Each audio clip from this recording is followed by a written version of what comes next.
Hey guys, it's Ginger here, and welcome to another Minecraft Medieval building concept video. Now today I'm going to be talking about roofs, and within that I'm going to get into the different types of roof endings. I'm going to talk about roof shape, I'm going to talk about roofing material, I'm going to talk about how to make roofs for different types of structures, and probably some other stuff too. So this video was actually inspired by a subscriber who came onto my server and asked me a few questions about roofs, so I thought I'd turn it into a video so that I could help more people. And this is just my reminder to you guys to make sure to comment any suggestions you have for me, because I would love to hear what you guys want to know, and if I can help, then I will do my best to do so. Also, please be sure to leave a like and subscribe me, because that helps me know that you like this content. And without further ado, let's begin. So, to start off with here, I'm just going to talk about the different types of roof endings. So we're going to start off with the most simple one, in my opinion, which is the gable style roof. And basically the staple of a gable is this triangular pattern on the inside framework. The extension here is kind of just my own personal fantasy rendition of it, but the idea of a gable is just this triangular framework here. And that's really important, because even if I cut off this end part, it'd still be a gable. So these are super strong, and they're really versatile. You can put them just about everywhere, as I have, because in my opinion they're the most usable and useful roof style. And basically these are just your go-to simple roof endings, and you can use these pretty much everywhere. They work for literally anything, so they're always a good choice. And this here is also a gable.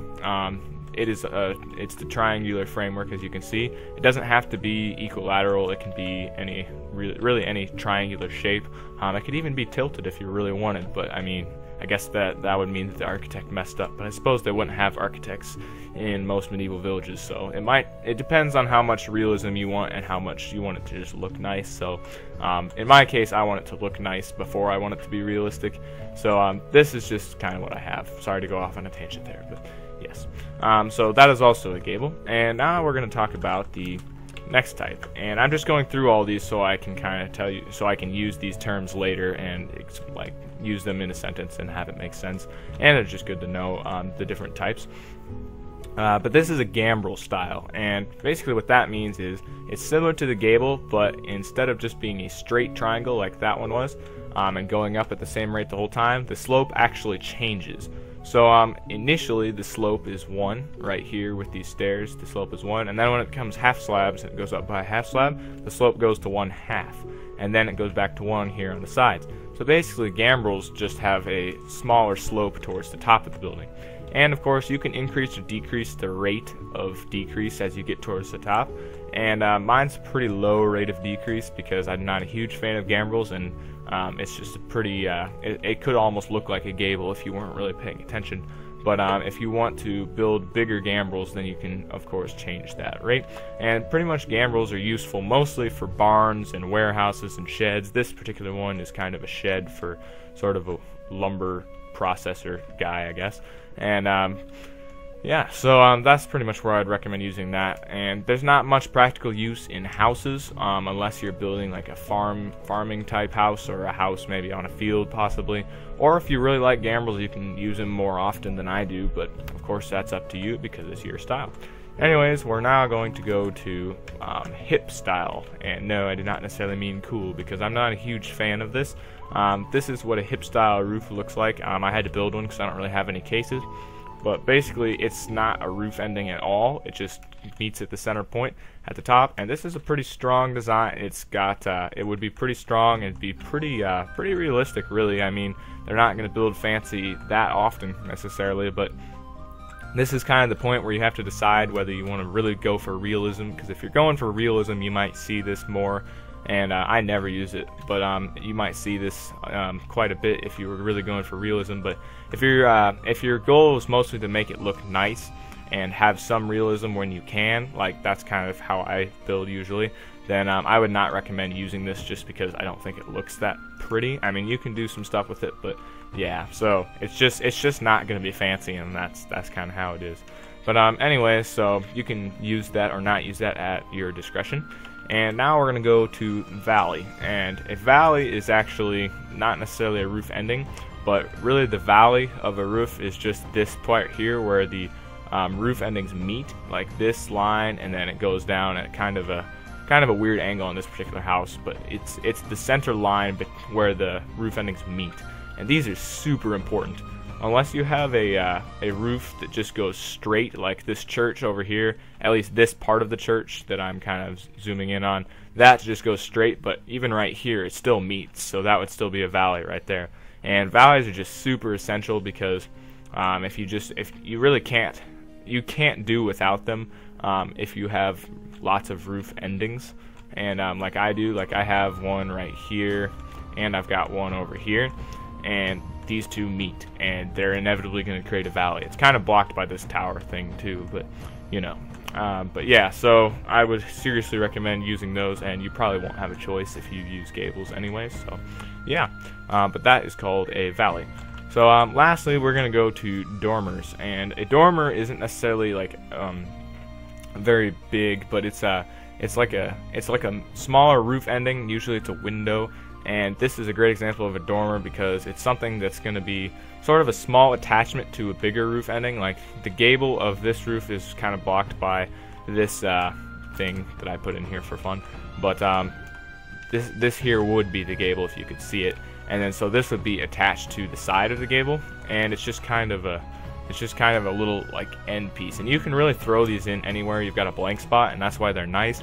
If you're going for simpler roofs, you're not going to use these very often or ever really, but they're super nice because you can just throw them in anywhere. This is my standard dormer design, but really, technically, by a technicality, this is also a dormer here. It's a lot bigger, and it's a gable style dormer, but it's a dormer because it's not a main roof ending. Like it doesn't project all the way out to the edge, and the triangular framework is there, but it's still buried within the other mass of the roof.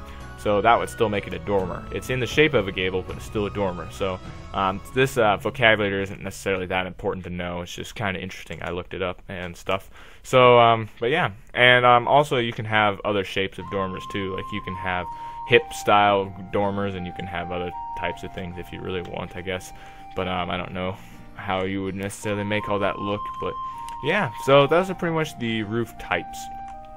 And now that you know that, we can move on to the next part.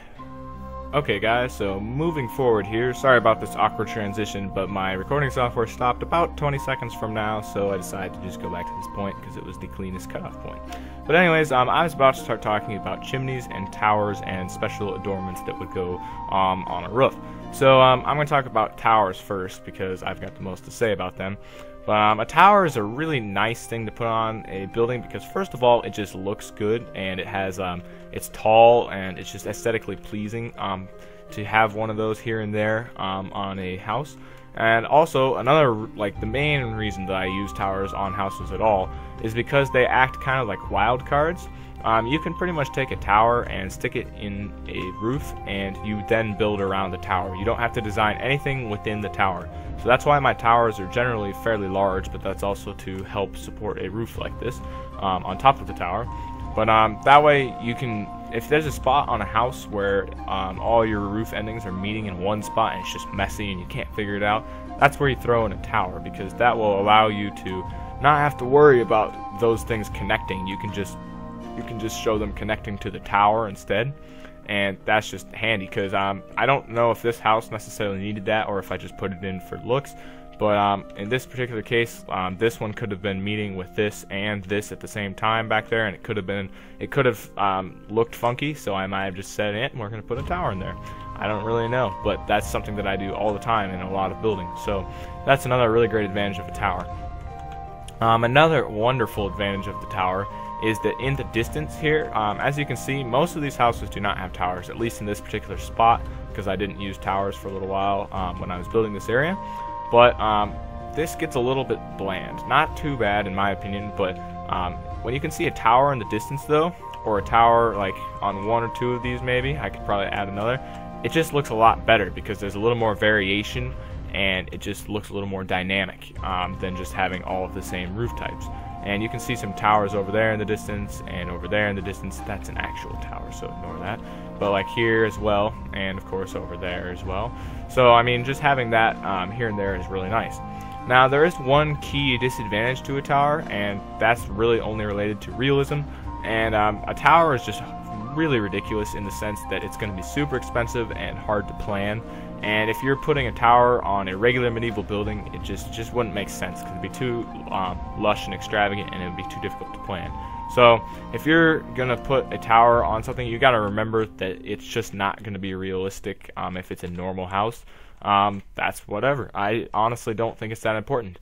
You want to build stuff that looks good and could be real. You don't necessarily want to build stuff that's actually real because it might not look good. You want to build something that could be real, is how I would say it, I guess, because that way, you know, it's got that fantasy element, but that just makes it more fun too, I think, because Minecraft is a video game.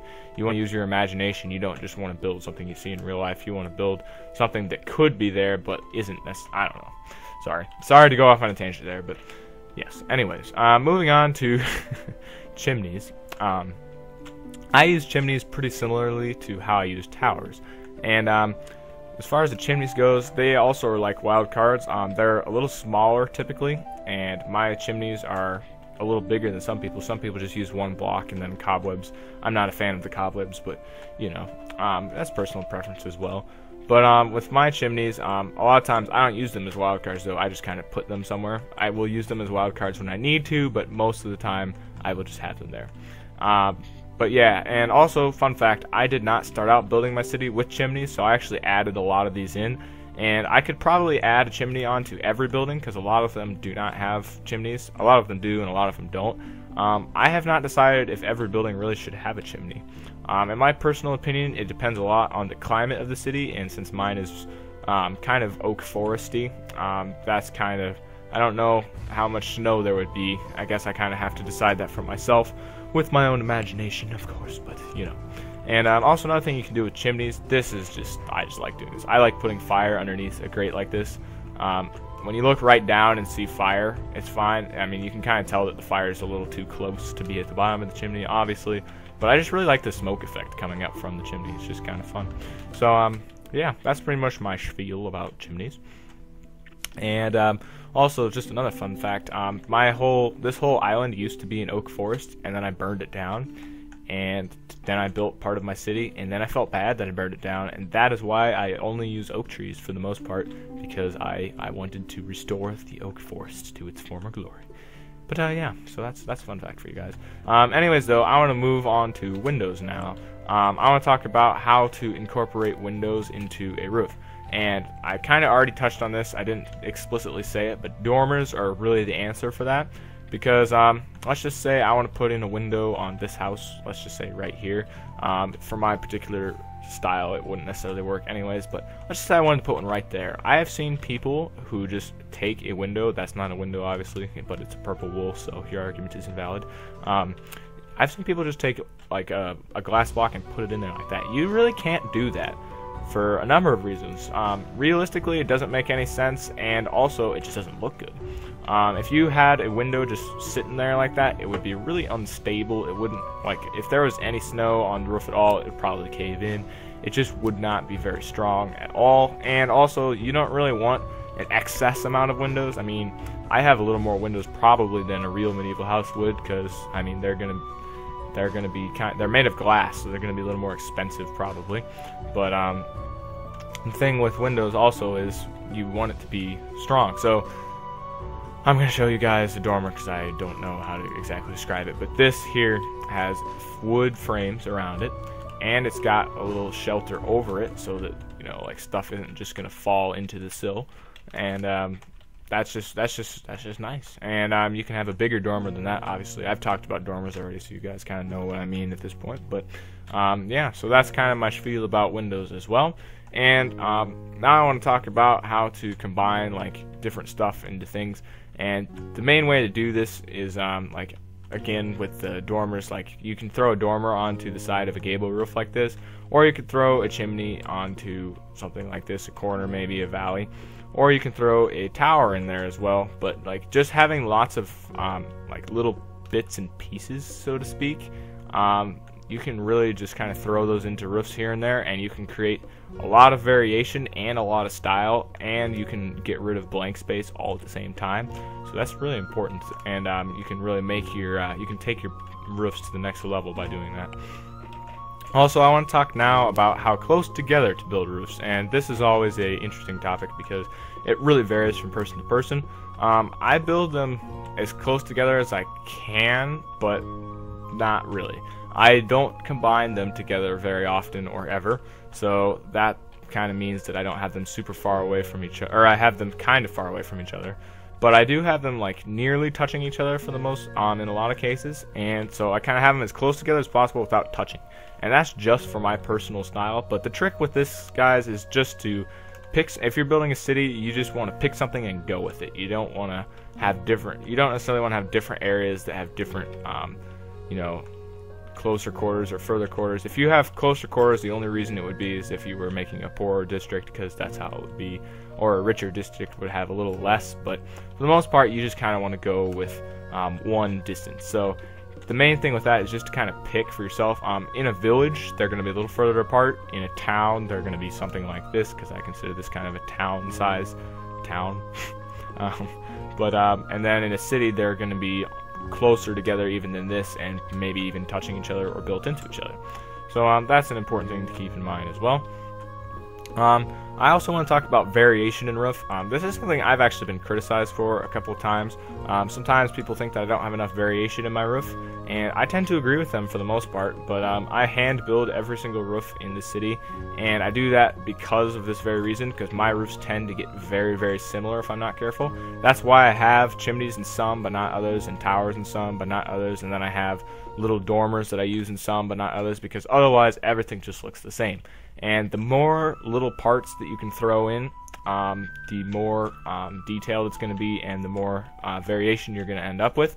If you have one dormer style, which this is the main one that I have, and I pointed that out like 4 times now, but I mean, if you use this for every single instance, then it's not going to be good. I use it for a lot of them, probably 60-70% of the instances, but I also have other ones that I can use as well. Like I have one over here.